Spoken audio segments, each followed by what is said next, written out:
We have for too long thought that banking was on our side. Banking is on their own side. It is a business. And what I want you to know is that I absolutely love the bank. Why do I absolutely love the bank? Because they have a product that I need. Okay. I love the bank just like I love any other product that I have a coupon for 75% off. I love it even more if I can get 75% off. If right now, if you could get gasoline at 50 cents a gallon, if there was a way for you to get a discount so that you could get gasoline at 50 cents a gallon, who wouldn't want to know that? I will be able to show you. I'm telling you how you're going to be able to get about 75% off on the money you borrowed. And what we're doing is not paying attention to the interest rate, but the interest cost. Let me show you something here at 3%. I'm also going to show you that it is actually easier. Once you understand an amortization schedule and find out the weakness in it, it is easier to pay off the loan at a higher interest rate than it is a lower one. We started here at 3%, folks. The payment is $2,108.02. So out of our regular payment here is $2,108.02. I want you to see here what's going on. Do you see that $858.02 goes to principal, actually paying down the loan? How much money is going to interest? If you can see this, write it in the chat so people can see how much interest folks are paying on this very first payment. I need to know how many people are actually watching this and listening in and paying attention here. How much interest are they paying? There it is, Jonathan Jones, $1,250. $1,250. Folks, how fair is that?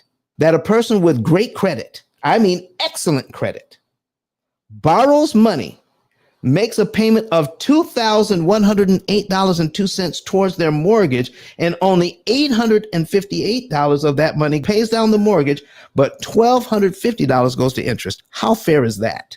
You need to know, because this is set up to make more money than it should.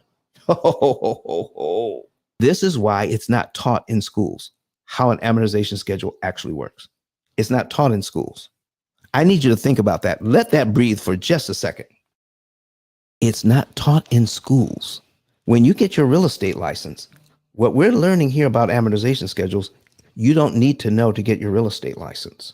What we're teaching here about amortization schedules, you don't need to know this to get a license to do mortgages. It's not taught. Bank owners understand it well, but people who work in the bank don't understand it at all because it's not required for them to do their jobs. If the information got out, you could save at the same rate you're being charged. And that's where the savings comes from if you understand how this schedule works. Look at payment number one. Let's just say it is in January. Let's just say it's in January. You make your first payment in January, and $858.02 is subtracted from what you owe, and you're left with $499,141.98 of the principal payment on line one. Okay, it's there. All right. And now you could see the payment for February because we have the schedule right there in front of us. $860.17 will go to principal. So a little bit more money goes to principal, a little less goes to interest all the way down on this schedule. Okay. A little more money to principal, a little more to interest, but they all add up to the very same payment. And we soon lose track of how much interest we're actually paying out of that payment. We get used to paying it just like we were paying rent on an apartment or a house. In fact, the interest column is nothing more than rent on your money. The interest column is nothing more than rent on your money. So we go from renting an apartment to renting money our entire working lives. So this is what banking is looking at. They're looking at a valuable resource, how they can take your labor, your time, and turn it into a windfall for them. They're taking that and turning it into interest money that they're going to be able to receive because you signed a promissory note to give them that money on fictional dollars that they're lending you, because for every dollar they have on deposit, they can lend out $7 to $10 they don't even have. And they're going to make money on it for 30 years.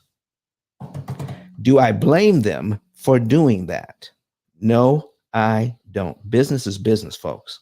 We need to be educated on the process so that we don't have to pay all of that interest. But Don has some valuable information that can contribute to the quality of a person's life. And it only costs you a few dollars. It's his book. Why not get that? I'm going to go through the P.I.L.L method myself with some of my investment properties. So I'm going to link up with Don, and then I'm going to sit down with him, show him my investment portfolio, and see how I can eliminate interest.